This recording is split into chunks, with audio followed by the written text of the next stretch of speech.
the reason why Roger's here is because you played a huge part in the history. Small role. Nah, don't be too modest. In the Junior Blues, right at the beginning of the whole thing. So, first of all, for those who don't know what the Junior Blues was, because it no longer exists, certainly anything like it did back then, what was the Junior Blues? Do you know how it started? What was your involvement in it? Tell us the story.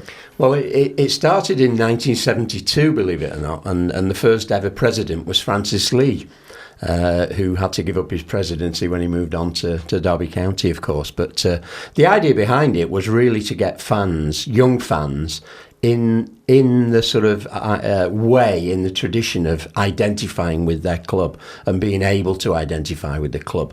I think we've got an era now where players and fans are somewhat removed from each other, which is a great shame.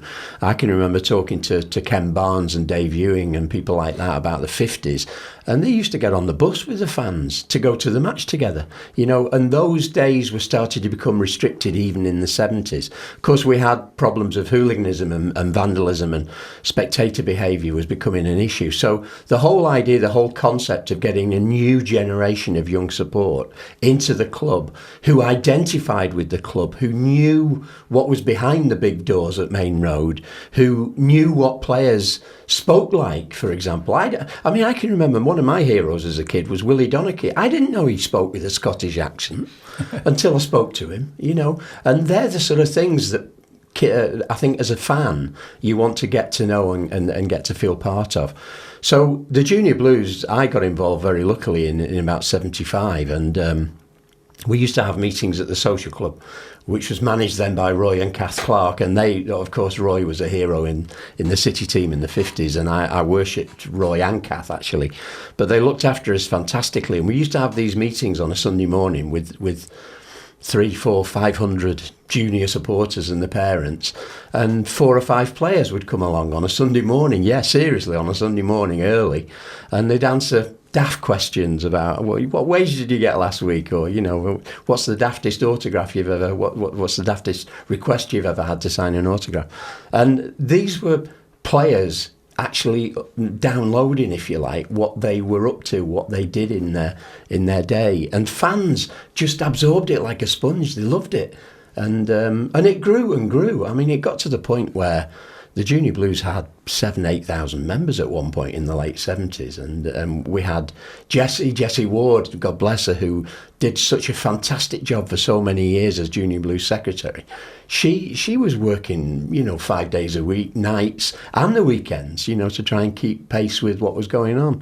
And obviously there was I've heard different versions of how the Junior Blues concept came about. Malcolm Allison was given some credit for it. A director called Ian Niven, who I spoke to recently on one of my vlogs, was given credit for it. Who came up with the concept, as you know it? I think it's safe to say that Malcolm Allison probably thought of the idea of getting the next generation on board, and Peter Swales and Ian Niven, as you rightly say, were key players. Bill Adams was another director who got involved when I was appointed, and they were all really keen on it. And I think Peter Swales bought into the fact that City were getting gates that were just a little bit lower than United, even with the success we were having in the late 60s and early 70s. And the whole idea was to catch up gate-wise, attendance-wise, interest-wise. And the Junior Blues fitted the bill. The City also worked really hard. Bernard Holford, as club secretary, was instrumental in getting players and people out to adult supporters club meetings. And I can remember meetings with Les Saul and Frank Horrocks, who did a great job on the senior supporters club. And there were branches forming all around the world. Well, of course, the Junior Blues then started trying to replicate this, and they had branches. And I can remember we must have had hundreds of members in Norway at one point, and of course they all grew up and became adult City fans with children who became City fans. And I still say even now that the success of all the work that City did behind the scenes, both adult and junior supporters wise, was the reason why when we went down to the third tier, Main Road was as full as it was. I still say that was the case. I mean, I know there have been different eras of the Junior Blues. I know at one time there were meetings at Bellevue. Yeah. And then they moved to other venues. James H. Reeve, who was a radio presenter in this area for a long time, a big fan of his, he hosted a lot of the Junior Blues. That's right. Then there became an annual pantomime, which the kids performed every year. This isn't a joke, players. you know. It wasn't. With no, they didn't. and you know, people like Francis Lee. I've seen pictures of Summerby and Bell and Lee in the pantomime. And then there was an era that I was involved in. By then, Liz Douglas had took over running the Junior Blues, and I spent about 10 or 15 years hosting that, and I was in the pantomimes as the dame and all the rest of it, which I know Paul's a bit of a thespian, you know, so he'll relate to that. And Nathan, actually, you used to go along to some of those Junior Blues meetings, didn't you? I've been going since I was born, really. My dad went to Junior Blues as a kid, and he kind of brought me into City the same way he came into City. So he grew up with his mate from the road, and they both went to Junior Blues as kids. Like, he was number 2171, and he was always telling me about the stories about holding the white paper up on the pitch to spell Man City, and playing for the football team and all sorts. So he took me to Main Road as a kid, took me to the Junior Blues, and it's my first memories of City, and it sucks you in because you get involved with the players, and it's different. I don't think if I was that age now at City, you wouldn't have the same connection. It's going to a game is one thing, but going to a meeting and interacting with players and chairman, etc., it's completely different. Can you remember meeting players or people like those? Does anybody stand out in your mind? I've got a picture at home from, there was a fancy dress competition. I was dressed as a clown, and so you'd dance around in a circle in Main Road, and then you'd run off, and you'd get a picture with. So I've got a picture with Sylvan Distan, and I'm sat on Sunji High's knee with Sylvan Distan and some other kid dressed as a clown, and it's just special memories, really. Got pictures of me with Santa, with a blue City Santa, and it's stuff like that. I don't think I'd be a bigger City fan as I am now if it wasn't for Junior Blues back then. I wasn't a match going fan at 2 years old because I don't think it's really necessary to be going games, and you don't need to. You don't remember it, but it's them little like ties you make in your mind when you think of City back when I was little. So, and my first memory of the Etihad, is it now, is because of Junior Blues. When it moved to City of Manchester Stadium, it was then. Ian was doing the Birdie song in his bird suit, so just cut this bit out of the podcast. I'm glad you've come tonight, Nathan. So that's my first memory of the ground as it is now was me doing the Birdie song. In doing the Birdie song, I finished. You convinced him. Yeah, I'd finished doing my little waggle, and Ian went off to get changed behind the wherever, and my dad walked me through, and Ian was there getting changed out of his bird suit. I didn't even know there was a man in there. I thought it was a giant bird to start with, but so my dad actually asked Ian himself, is it alright if we see the pitch? And this was in the East Stand, as I remember. So he said, yeah, okay. So Ian actually walked me and my dad with his bird suit around his ankles out onto the East Stand, and that was my first memory of the ground is because of Junior Blues and and just looking at the pitch. And you see these videos now of kids walking out and they're like, oh, shocked and amazing, but when you do see it for the first time, you don't realise how green the grass is.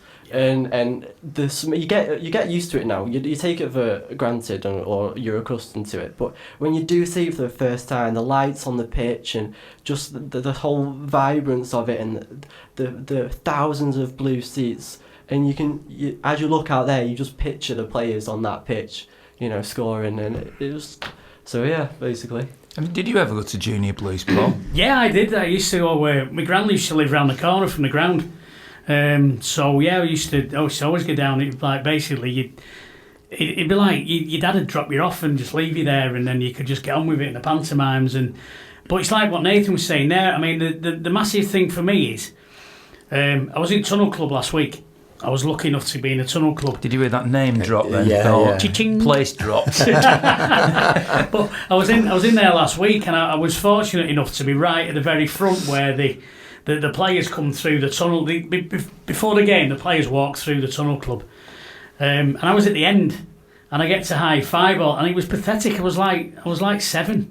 and I was all giddy because there's a video of me, and it's like I was dead excited because I'd just high five Sergio, and it was really weird. And I think when I was younger, I used to take a ball round before a game and get it signed. So I didn't get to know the players, but I spoke to the players. So I had a personal sort of interest in them. So the player became from somebody you watched and like a celebrity to not exactly a friend, but you could relate to them. So if they were having a bad game or anything, you didn't want to personally attack them because you kind of felt you knew them. You know, so I think if the players could be more personalised to us, then we'd accept that they're human beings and they do make mistakes. And I think the whole football thing would be a lot easier. I don't know. It might be nonsense that, but you've got when you personally know something. It's like a mate of mine's a boxer.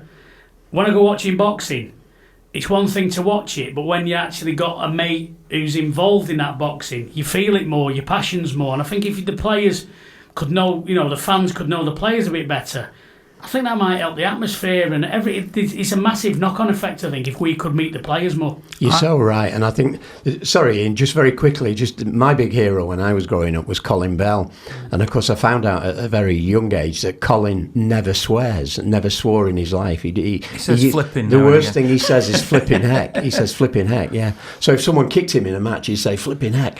Well, I found that incredible, and it has that lasting impression on you. So I don't use swear words as much as maybe other people do, purely because if it's good enough for Colin Bell, it's good enough for me, and that's the sort of hero worship that you can take on, the role of role models to influence people positively in the longer term.